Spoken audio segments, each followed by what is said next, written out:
Listo. Ok. Perdón toda esta interrupción. Ok, el tema de hoy día es restitución. ¿Cómo Dios lo hace? ¿Qué cosa es restituir?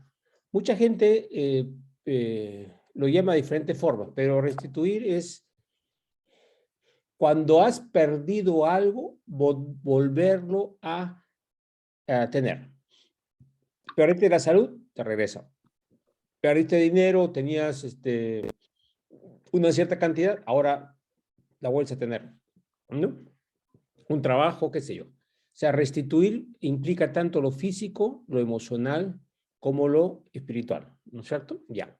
Entonces, vamos a ver qué dice la palabra acerca de restitución, ¿sí? Ya.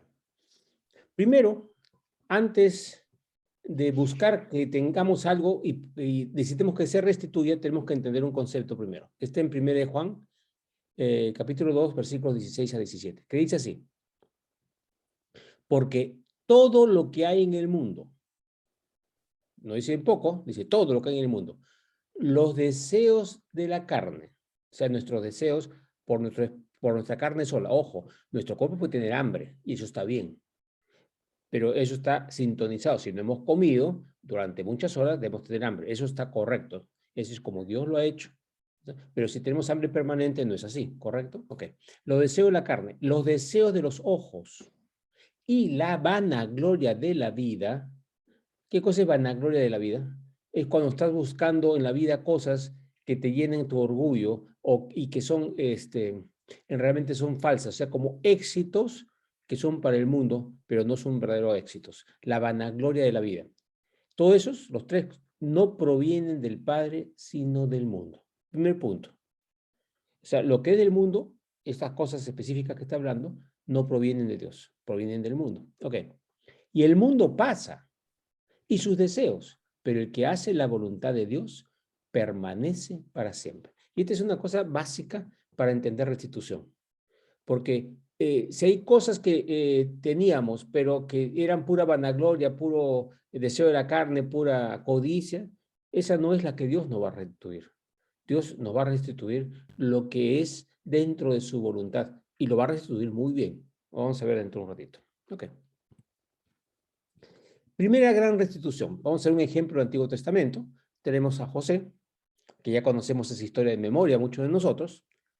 Comenzó con los sueños. Tres tipos de sueños pasaron en José. Primero, cuando tenía 17 y 18 años, que tuvo un sueño en que veía a sus hermanos que eran unos atados de trigo y que esos 11 atados se doblaban delante de él y lo veneraban.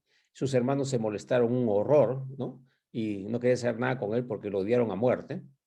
Y luego tuvo otro sueño en que estaban el sol, la luna y 11 estrellas reverenciándolo.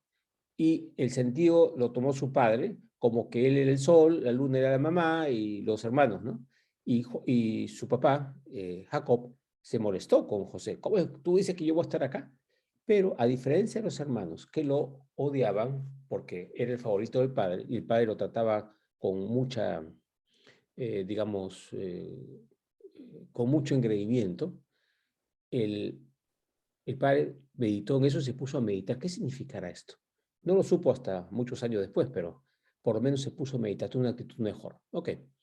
Ahora, Jacob, al criar tan diferente a sus hijos y al tratarlos tan diferentes, creó un odio entre los hermanos y lo odiaban tanto que lo vendieron como al esclavo a Egipto y se fue a Egipto, ¿correcto?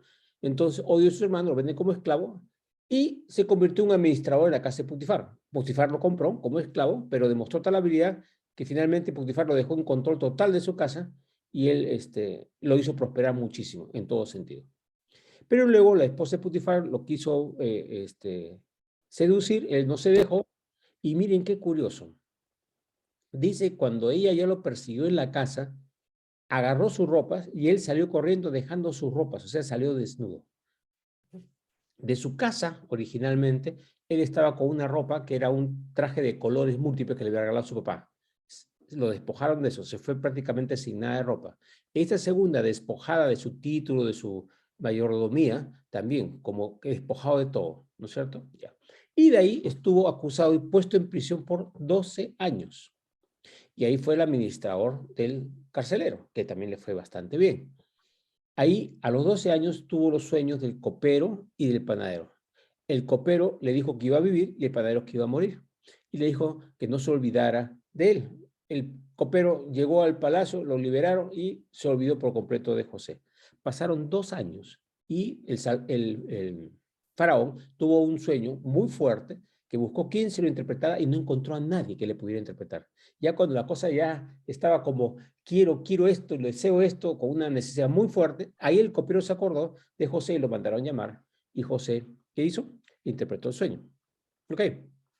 Cuando él interpreta el sueño, ¿qué hubiera pasado si José, por ejemplo, le hubieran hablado al faraón que interpretaba sueños antes de ese sueño importante? Entonces eso hubiera sido como hubiera estado en la corte posiblemente. Entonces apenas tuvo el faraón el sueño, le hubieran llamado, sí, mira, estos son 7 años, tranquilo. Pero al no estar ahí alguien que revelaba sueños, el deseo y la angustia del faraón fue creciendo y creciendo y creciendo, esa cosa que quería saber, cosa que cuando llegó José fue realmente la respuesta que él deseaba con una fuerza enorme. Y eso hizo el milagro, o sea, el momento del Señor. Por eso tuvo que esperar 2 años para que ocurriera eso exactamente. Entonces, ¿qué pasó ahí? A José le es entregado, ¿qué? Poder, rescata a su familia y a su pueblo. ¿Cuánto tenía José como hijo de su padre Jacob? Tenía un traje, un anillo posiblemente, zapatos, de repente un cuarto, comida más o menos bien, un burro tal vez, ¿no? Era una tribu pequeña. ¿Saben cuántos entraron de la tribu cuando entraron a Egipto? 70 personas. O sea, su padre era el que regía 70 personas. Él administraba parte de ese labor de su padre. Pero eso era todo lo que tenía. Era poco, ¿no? Obviamente tenía algo de ingresos, algo de riqueza, pero era poco. Pierde todo eso y va a la cárcel. Pero ahora la restitución, miren cuánto es. Es entregado el poder, rescata a su familia, a su pueblo. Y el faraón le dice a José, tú estarás sobre mi casa. Sobre mi casa significa sobre todo su familia. O sea, por encima de sus familiares, sus hijos, su esposa, sus hermanos, todo. Y por tu palabra, o sea, lo que tú digas, se gobernará todo mi pueblo. Solamente en el trono seré yo mayor que tú. Dijo además Faraón a José, he aquí yo te he puesto sobre toda la tierra de Egipto. Otra vez, ¿qué autoridad? No sobre 70 personas, no sobre 12 o 10, no. Sobre toda la tierra de Egipto, ¿correcto? Y miren lo que hizo. Entonces Faraón quitó su anillo de su mano y lo puso en la mano de José y lo hizo vestir de ropas de lino finísimo y puso un collar de oro en su cuello. Y lo hizo subir en su segundo carro y pregonaron delante de él, doblad la rodilla, y lo puso sobre toda la tierra de Egipto. Y dijo Faraón a José, yo soy Faraón y sin ti ninguno alzará su mano ni su pie en toda la tierra de Egipto. La restitución para José fue gigantesca, no fue cositas, fue realmente grande. Ahora veamos lo del anillo. Y esto va con la historia del hijo pródigo también. No sé si se acuerdan que el hijo pródigo regresó, dijo, voy a pedir disculpas a mi padre, y cuando regresa, él no acepta las excusas y le dice a sus siervos, vístalo, ¿no? Póngale zapatos, límpielo, póngale anillo, dice textualmente, y maten al becerro gordo para celebrar. ¿Qué significa el anillo? El anillo es un sello, que cuando haces un documento, le ponías un poco de cera o algo, y el anillo declaraba, esto es una orden real, esto lo declaro que es así, es como poner la firma sobre algo. Le dio el anillo para que todo lo que él pusiera, el anillo se cumpliera, o sea, le dio autoridad total. Y ahí es bien interesante, porque el hijo pródigo cuando regresa al padre, el padre no lo tiene de lado, dice, mi hijo ha regresado. ¿Y qué le dio? Le dio un anillo. No lo puso sobre todas las propiedades al hijo pródigo, obviamente, porque recién venía de esto, pero a José lo ponen sobre toda autoridad. Y ese mismo simbolismo en los anillos, ¿ok? Entonces la restitución acá es gigantesca. Y luego pasa toda la historia de José. Pero queríamos ver cómo lo que le dio el Señor no fue lo mismo, no fue el doble, no fue 100 veces más, fue una cantidad enorme por encima, ¿sí? O sea, primera restitución. Pero ¿qué hizo José? Lo único que hizo José para merecerse esto que fue fiel. Donde estaba, hacía lo mejor que podía. Seguía haciendo, no importaba cuánto se, él seguía trabajando como debe ser, poniendo el hombro donde debe ser. Muchas veces pensamos que hay un versículo que dice, estad quietos y vedme a mí luchar, dice el Señor. Sí, hay momentos que tenemos que estar totalmente quietos y dejar que el Señor haga. Pero muchas veces el Señor quiere que nos movamos obedeciendo. Por ejemplo, sed limpios, que no estemos sucios, es una orden, no podemos quedarnos quietos sin hacer nada, sin bañarnos durante un año esperando una respuesta, estamos en porquería, ¿no es cierto? No hacer nada, no leer la palabra, no meditar, no ayudar a otros, no, eso no es estar quieto. Tenemos que hacer las cosas que Dios nos ha mandado que hagamos. Ok, otra historia de restitución. Vamos a hacerla cortita. Esta es una historia que la conocen todos. Historia de Job. Job tenía un montón de propiedades, era muy reconocido, etcétera, etcétera, y pierde todo, inclusive su salud, ¿correcto? Y vienen unos amigos supuestamente a consolarlo, y en el momento del consuelo empiezan a decirle, pues tú debes haber pecado, porque tú has hecho las cosas mal, qué sé yo, y él empieza a molestarse con ellos, y hay un intercambio de palabras y discusiones ahí, ¿no? Muy bien. En el capítulo 38 al 41, o 37 al 41, Dios le habla a Job, no dándole ninguna explicación de su enfermedad ni sus pérdidas, sino solamente diciéndoles quién era él. Y ahí, o sea, yo soy el creador, el que ha hecho todo, y Job se quedó mudo y dice esto ahora. Y respondió Job a Jehová. Ahí va el tema. Yo conozco, dice Job a Jehová, que todo lo puedes. Primero dice, ahora entiendo que todo lo puedes. Tú has hecho todo, hasta todo lo puedes. Y que no hay pensamiento que se esconda de ti. O sea, que estás hasta en el pensamiento más íntimo de toda persona en el mundo. Estás en control total. No quiere decir que yo estoy imponiéndome, dice el Señor, sino que yo sé lo que está pasando. ¿Quién es el que oscurece el consejo sin entendimiento? En otras palabras, ¿quién es el bruto? Por tanto, yo hablaba lo que no entendía. Yo estaba hablando de cosas, pero no entendía. Recién entiendo que tú estás absolutamente en todo y que todo es misericordia, que es amor, etcétera, ¿no? Cosas demasiado maravillosas para mí que yo no comprendía. Está hablando de cosas maravillosas de las pruebas que pasó, ¿ah? Y no las pasó pocas. Pero ahora recién está entendiendo que son cosas maravillosas, porque todo lo que hace Dios es maravilloso, que yo no comprendía. Usted está reconociendo su ignorancia, su falencia, está humillándose, ¿correcto? Muy bien. Siguiente.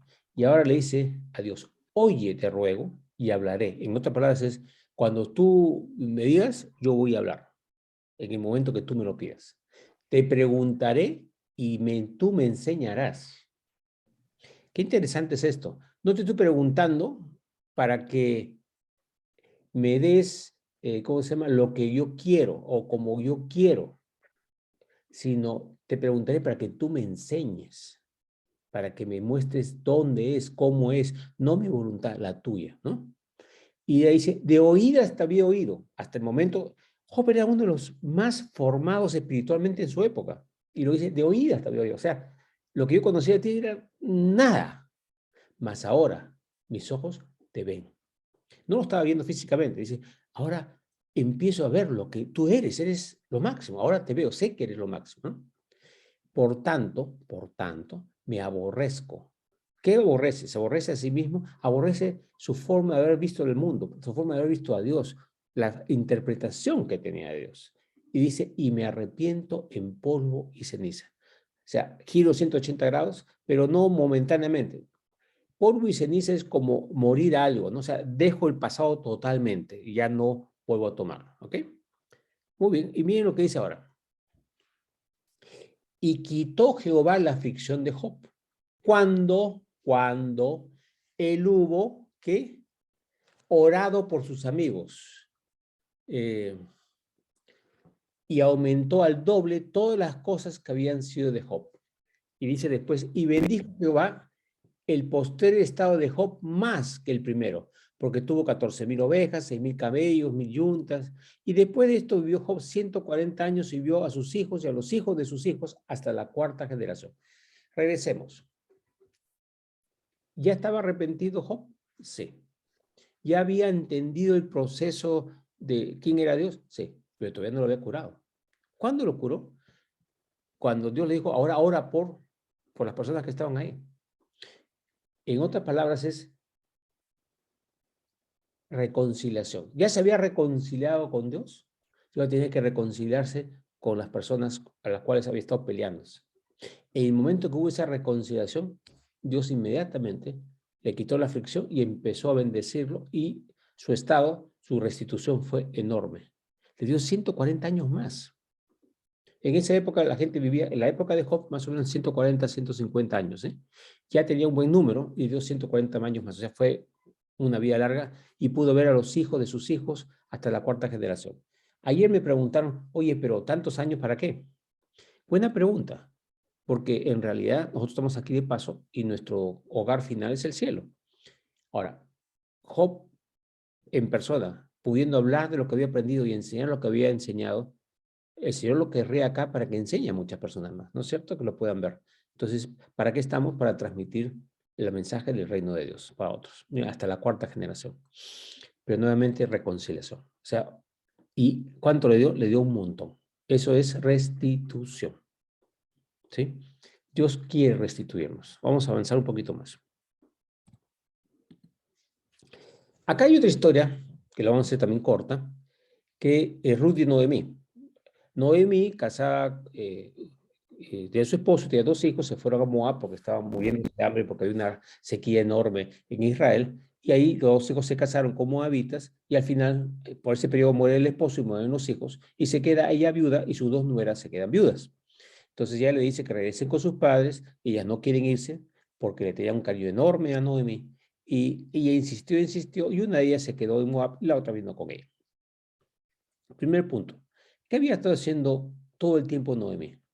Para que 2 nueras te quieran tanto y quieran quedarse contigo, debe haber sido una muy buena suegra. O sea, tenía una actitud, amor, consideración, qué sé yo. Un buen ejemplo. Ella había estado haciendo bien, haciendo la voluntad de Dios, ¿no? Para eso. Y luego, en el plan de Dios, se llevan a las 2 a Judá, a Israel. ¿Cómo llegaron? Pobres, sin nada que comer. Una cabañita donde llegaron y no tenían comida. Entonces, Ruth tuvo que salir a trabajar, prácticamente a mendigar, porque lo que hacía no era trabajar para alguien, sino recogía lo que se le había caído a los que cosechaban. O sea, era así como ir recogiendo las sobras, lo que se cae, ¿no? Bueno, ahí conoce a Boz y Boz se casó con ella. Noemí la estuvo aconsejando a Ruth para que haga algo, y Ruth obedecía en todo a su suegra. Era un asunto de respeto, amor y sabiduría, y guía divina, etcétera, ¿no? Entonces, concibió y dio a luz un hijo. Y las mujeres le decían a Noemí, loado sea Jehová que hizo que no te faltase hoy pariente, cuyo nombre será celebrado en Israel, el cual será restaurador de tu alma. ¿Está hablando de quién? Del hijo que venía. Y sustentará tu vejez, pues tu nuera que te ama lo ha dado a luz. Y ella es de más valor para ti que 7 hijos. Ok, ¿y cuántos hijos tenía? 2. ¿Cuántos le dio el Señor? 7 hijos, por medio de su nuera. Y tuvo más hijos, por supuesto. Y tomando Noemí el hijo, lo puso en su regazo y fue su aya. O sea, ella se dedicó a cuidarlo. ¿Salió con qué? Muriéndose de hambre, regresó sin nada de comer siquiera, y el Señor le restituyó más de lo que tenía. ¿Por qué le restituyó tanto? Porque ella todo el tiempo estuvo cumpliendo lo que Dios le decía que haga, obedeciendo, amando, respetando, buscando lo mejor para los demás. A su nuera decía, quédense acá porque yo no tengo nada que ofrecerles. O sea, ella podía haberse quedado con las nueras para que le cuiden. No, pero decía, me interesa más que ellas estén bien que yo esté bien. Entonces el Señor la restituyó en gran medida. Y de paso, el hijo fue el abuelo de el rey David, y del rey David viene Jesús. O sea, ellos son parte de la genealogía de Jesús, ¿no? Acá tenemos a Ruth y Noemi. Una tremenda restauración, restitución, ¿no? Ok. En el Antiguo Testamento vamos a encontrar en el Éxodo 22 que la restitución que pedía Dios cuando uno dañaba a alguien era no la misma cantidad, siempre un extra, 10, 20%, doble, cuádruple, de acuerdo a lo que pasaba, de acuerdo al error que se había cometido, uno tenía que pagar algo más. Eran reglas para decir, no te quieres con nada de otro. Y si tú robas, tienes que restituir más. Si tú has dañado porque alguien te, digamos, te prestó una máquina y tú la malograste, no solamente tienes que devolverla, la máquina buena, sino por el tiempo que no ha podido usar la otra persona, tienes que restituirle. O sea, siempre pensando en restituir. Dios nos enseña, Él restituye y quiere que nosotros restituyamos. Si tenemos a alguien que tenemos una deuda, deberíamos pagarle esa deuda. Hay que restituirla. Y con más todavía. Si alguien te prestó 1000 soles y no pudiste pagar, le devuelves los 1000 y le das algo más. ¿Por qué? Porque al Señor le encanta que restituyamos. Es parte porque Él restituye. Y si restituimos nosotros, estamos imitándolo a Él y somos familia, hijos y ejemplo de lo que es. ¿Correcto? Ok. Ahora, ¿qué oye el Nuevo Testamento sobre la restitución? Respondiendo Jesús en Marcos 10, 29, 30 dijo, de cierto os digo que no hay ninguno, que miren, ninguno, ¿eh? No dice que a la mayor parte le va a pasar, a unos cuantos, no, dice a todos, o sea, no hay ninguno que haya dejado casa, o hermanos, o hermanas, o padre, o madre, o mujer, o hijos, o tierras, por causa de mí y del evangelio, que no reciba 100 veces más. ¿Cuándo? Ahora. ¿En dónde? En este tiempo. ¿Qué cosa? Casas, hermanos, hermanas, madres, hijos, tierras, con persecuciones, y en el siglo venidero la vida eterna. Lo que está diciendo acá es cualquier hijo o hija de Dios que ha dejado algo. A veces puede ser tiempo, a veces puede ser tus vacaciones, puede ser lo que sea que hayas dejado. ¿Pero por qué? Por causa de Cristo y del Evangelio. No para buscar recompensa, sino porque estamos buscando la voluntad de Dios y hacerla. ¿Qué dice el Señor? Que nos será añadido ¿cuánto? 100 veces más. El Señor ofrece restituir no el doble, no el cuádruple, por lo menos 100 veces más. Y mucha gente dice, oye, pero eso es para... No, ya te va a restituir cuando llegues al cielo. No, mire lo que dice. ¿Dónde? Ahora, en este tiempo. Y habla de cosas físicas, de casas, de manos, pero nos advierte que es con persecuciones. ¿Qué quiere decir? Que va a haber problemas. O sea, este mundo va a haber problemas, va a haber dificultades. No dice que todo va a ir en paz, pero que el Señor nos va a restituir aquí y después. Ahora, un punto bien importante. Este es clave, porque muchas veces nosotros le decimos, ¿no? Queremos, Señor, yo he perdido esto, estoy trabajando para ti, así que no, tú me tienes que, ¿cómo se llama? Sacar de este hueco, hacer una cosa, otra, pero exigiéndole como si nosotros fuéramos los propietarios de lo que hemos perdido. Miren lo que dice la palabra, está en Job. Habla Dios diciéndole a Job, ¿quién me ha dado a mí primero para que yo restituya? Todo lo que hay debajo del cielo es mío. No podemos decirle a Dios que nada de lo que Él nos ha dado es nuestro. No, nosotros somos administradores, debemos ser administradores fieles. Entonces nuestra actitud no es pedirle a Dios que nos restituya porque nosotros somos los propietarios. Oramos a Él, buscamos a Él, Él nos va a restituir porque Él ha prometido, en el versículo anterior dice, a que haya dejado cualquier cosa por mi causa y por el Evangelio, restituiré 100 veces más. O sea, es una promesa de Dios. Nosotros no decimos, restitúyeme lo que es mío. No. Restitúyeme lo que tú me has dado para ministrar y me ha sido quitado. Qué diferente. Para ministrar, porque no somos los dueños. No podemos exigir como que nosotros somos los dueños, nos merecemos las cosas. Nos merecemos el amor de Dios, por supuesto, porque para eso nos ha creado. El punto es que Él quiere que nosotros nos demos cuenta de que es solamente su misericordia y su gracia. Entonces estamos más agradecidos todavía, pues. Porque cuando no estamos agradecidos es cuando estamos en problemas. Ok. Aquí vamos a parar de compartir un ratito y les explico un par de cosas más. Rosy me pidió que les compartiera una parte de nuestra vida. Hace muchos años, eh, bueno, hace 25 años atrás más o menos, nuestra niña, Kiara, 3 meses y medio, casi 4 meses, falleció. El Señor se la llevó y nos enseñó muchísimas cosas. En las semanas siguientes, perdimos la posición que teníamos, perdimos la casa que teníamos, perdimos el carro que teníamos, perdíamos todo lo que habíamos conseguido, muebles, todo, se nos fue quitado todo, realmente todo. Y simplemente nos quedamos con una maleta cada uno con algunas pertenencias. Y teníamos aparte un par de pasajes, eso sí, que sus padres nos habían regalado ya con unos meses anteriores para irnos a Italia, porque iba a ser las bodas de oro de sus padres. Y habíamos sido despojados, esa es la palabra. No vamos a entrar en detalles por qué, pero habíamos sido despojados. Y fuimos a Italia, ¿no? Porque bueno, tampoco teníamos otro sitio donde ir en ese momento. Nuestra maleta y pasaje, así que nos fuimos.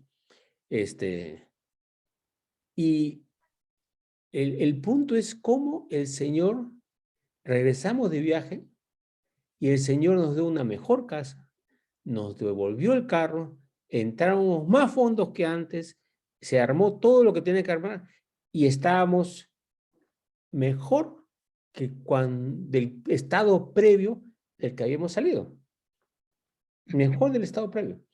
Y de ahí, que no es para jactarse ni nada, por favor, porque no es para jactarse, cada vez que veo la casa que Dios me ha dado, y que nos ha dado, perdón, ¿no? A nosotros en nuestra familia, en primer lugar, jamás la busqué, no quería una casa grande, para mí yo quería un departamentito chiquito, ¿no? Para estar cómodo. Pero el Señor me estaba diciendo con eso es, oye, yo cuando restituyo bien, pues, ¿ya? A mí no me vengas con vainas de pequeñeces. Entonces, cuando Él quiere dar, da. Ahora, no lo está haciendo porque Rosy y yo somos superiores, no. Es para enseñarnos a nosotros mismos a aceptar lo que Dios quiere darnos.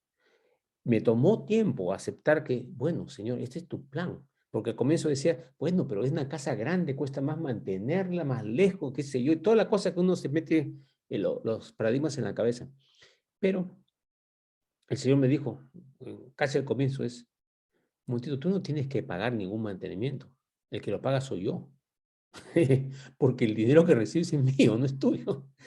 Ah, entonces cuando pasa cualquier cosa me dicen, el Señor es el que paga. No, yo no tengo que preocuparme, Él es el dueño. Entonces, no hay nada de qué preocuparse porque cuando Él restituye, restituye. Rosy quería que compartiera eso el día de hoy. Sí, pero creo que la restitución es más valiosa todavía Ahí va. ha sido que cuando se llevó a Kiara, se llevó a una y nos dio dos. Eso es restitución. Por eso que cuando a mí me hacen la pregunta, que ya alguna vez he compartido, ¿cambiaría algo si pudiera de lo que has vivido? Y yo siempre contesto no, con todo el dolor que hemos podido vivir, porque Dios no comete errores y Dios siempre te da más de lo que tú misma puedes querer o necesitar. Eso es restitución.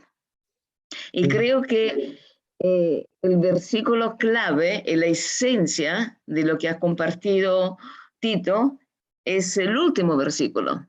Isaías 40, no, Job 41:11.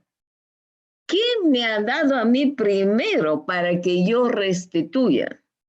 Así es el mismo Señor que está hablando. Es el Padre que está hablando. ¿Quién me ha dado a mí primero si yo lo he hecho todo?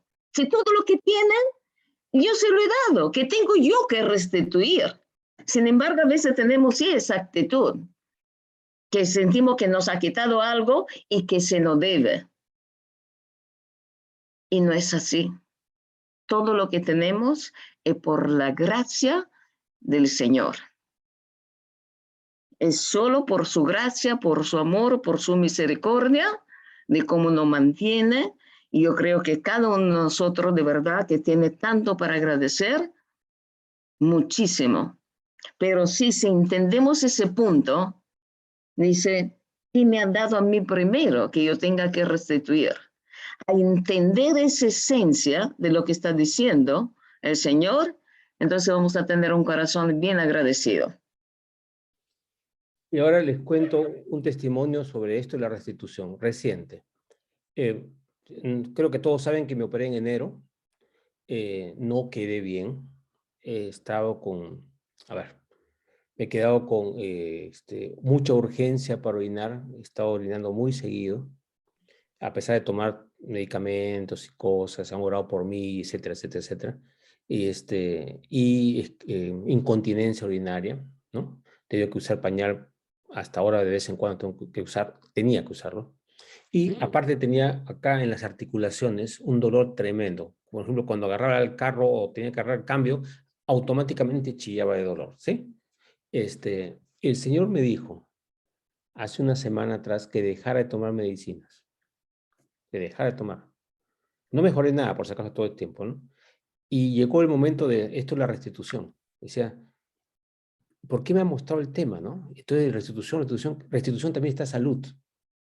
Cuando comencé la clase ayer, esta misma clase, cuando comencé a darla ayer, el momento que comencé a hablar de restitución, me toqué el dedo y ya no me dolía. Ahorita me puedo machucar con toda la fuerza, yo no podía ni tocar así, por si acaso, ¿eh? Y se me quitó completamente el dolor. No había orado. Amén. El Señor me estaba mostrando yo restituyo. Y desde ayer, que orinaba cada media hora, cada hora, estoy pasando 4, 5, 6 horas tranquilo antes de tener que ir al baño. Así, nuevamente, como el Señor en su momento, empieza a restituir. ¿Pero para qué? Yo le estaba preguntando, Señor, ¿y esto? Esto es para testimonio sobre restitución. Así como te restituyo a ti, quiero restituir a todos mis hijos. Pero lo que quiero hacer es que sencillamente se den cuenta que yo soy el que quiero restituir. Es mi deseo restituirles a ustedes. Obviamente, ojo, también hay la historia de Pablo cuando dice, he orado 3 veces y el Señor le dice, bástate mi gracia porque mi poder se perfecciona en tu debilidad. Porque cuando tú eres débil, entonces yo soy fuerte. Porque si no, se iba a vanagloriar. Es otra cosa. Ahí, para todo, el Señor tiene un plan para cada uno. Pero el plan principal es lo que dijo a él, ¿no? Aquel que ha dejado casa más, ¿no? Yo le recompensaré 100 veces más aquí en la tierra en este tiempo y vida eterna, ¿no? O sea, Él es el Dios de la restitución. Amén. Eso es lo que quería compartir con ustedes el día de hoy.